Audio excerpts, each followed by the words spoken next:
All right, so welcome back to the Beast Game podcast, and today we're going to take a look at Alita, Battle Angel. It's Battle Angel Alita. Okay.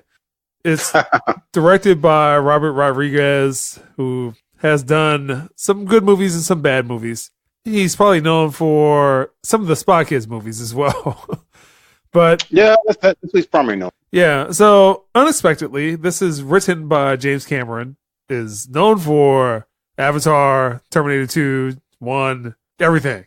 Good movies. And Lita Rodriguez. It stars Rosa Salazar, Christoph Waltz, and Jennifer Connelly. The synopsis is, a deactivated female cyborg is revived, but cannot remember anything about her past, and goes on a quest to find out about who she is, which I guess that could be right. It's 2,500, and it's a post-apocalyptic world. There's a guy kind of roaming through the landscape, and he finds an android head in a pile of junk. And he starts to build a body around that android head. Then he calls it Alita. Some women go missing. The doctor is telling Alita not to go out at night. He also talks about how not to go about this roller derby robo mess. Eventually, she starts having flashbacks and memories. And if you see Ghost in the Shell, something close to that, then she goes out and meets a guy. I guess his name is Hugo. Mm-hmm.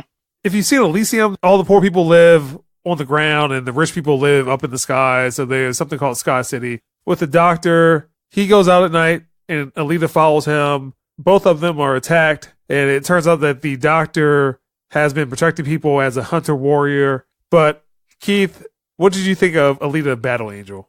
The pacing was all over the place for a little bit, doing too much introduction work. Yeah. It's like James Cameron, first of all, he told a decent story. The story is decent, came together towards the end. However, it's like every other James Cameron produced where someone else directs it. He's got a lot of ideas that he wants in the movie to kind of have it go. He's trying to tell a story. He's trying to tell his story and have someone else do the telling of it. He wants someone else to tell his story. So you get a lot of stuff that would probably work if he'd have done it himself and not have bothered with that. So like the whole introduction, the expansion of the world and stuff, that stuff would have worked. I mean, it's the same thing with Steven Spielberg. It's just too much of their thumbprints all over the place. Someone else trying to fill those shoes. Robert Rodriguez should have just been left alone, gave him the script and just backed off, not touched it.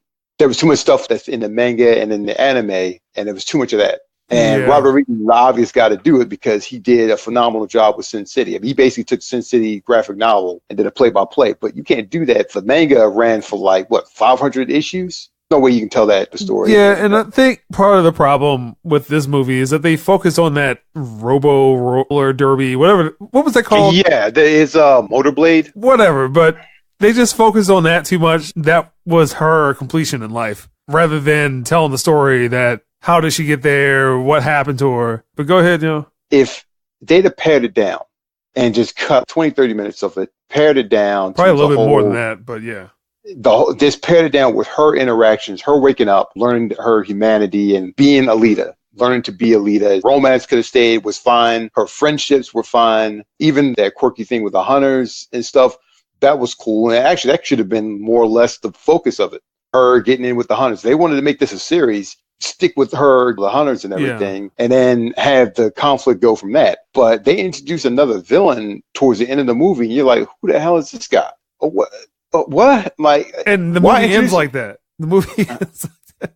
Yeah, it is like that. He's kind of like, okay, I get it. Okay, they didn't go Hollywood. It's not some tween romance that has a happy ending at the end. You could have had climax being the event happens, Ed Screen's character doing his thing, and had that fight and stuff, and just kind of ramped up from there, her going on a rampage. It would have been fine if the movie ended at that point. She's a hunter for that world, and they could have had the future sequels, if it did well, been figuring out what the hell's going on up there. But I think they tried too hard. It was someone else telling another storyteller's story. This movie made me realize why George Lucas insisted on directing Star Wars and why nobody else wanted to come behind him and direct Star Wars. Because I could absolutely see him just like, I want this in there, I want that in there. Yeah, and it convolutes everything that another director's vision should be when the person that is giving you the orders is also a director. Exactly. And Robert Rodriguez is good. He was a good choice. Other than that, I thought the movie was good. I actually enjoyed myself. Aside from the negatives of it's not a bad movie, it's not a tight movie. It's not concise. You know what I mean? It's a little loose. And if you can sit through it and get through some of those parts and just kind of let yourself look at the special effects, which weren't really that amazing. We kind of seen that stuff before. But after a while, I stopped looking at that character, Alita, as a CG character. Yeah, so one thing that we didn't mention is that this movie is somewhat of a technical marvel. The movie takes place with live action characters, but the only character that is CG is Alita, who is played by Rosa Salazar. So they did a lot of face mapping, motion capture for her. It's great, done well. And then some of the other characters are a combination of prosthetics and CG. So you might have a very big hulking character with a robotic arm or something like that. Mm-hmm. Go ahead. Found the action was extremely well done.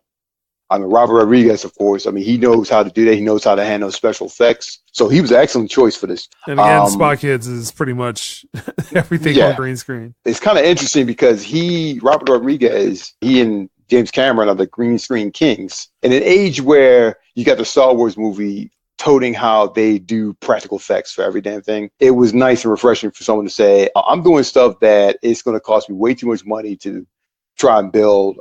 I'm not going to try and build some hokey set pieces or anything like that. I'm going to go for the full CG. So it was literally, you just kind of marveling at the tech of it all. Cameron was showing off some of the technology he's going to use for Avatar. Which was great. I mean, Rosa Salazar, anime style character in CG, and she has very big eyes, which is one of the... It was jarring when I first saw it, but this movie, I didn't even think about it. So let me just go ahead and say a couple of things. So there's a lot to like about this movie and a lot to dislike about it. So a lot of the story is what I dislike about it. The visual side of it reminds me of Ready Player One. You have the CG world, characters interacting with CG, right, which is fine. Rosa Salazar and Christoph Waltz are the positives about this movie, particularly Rosa Salazar, and again, the technical side of that for her.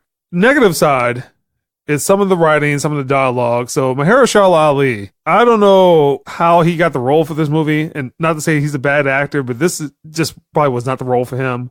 It just hit me that if they ever redo The Matrix, they need to have him play Morpheus, because there's a part where he just has like the Morpheus glasses on and the black trench coat. Yo, that's Morpheus right there. Make it happen. First 2/3 of the movie, when it does not focus on Motorball, some of the romance stuff, pretty decent movie.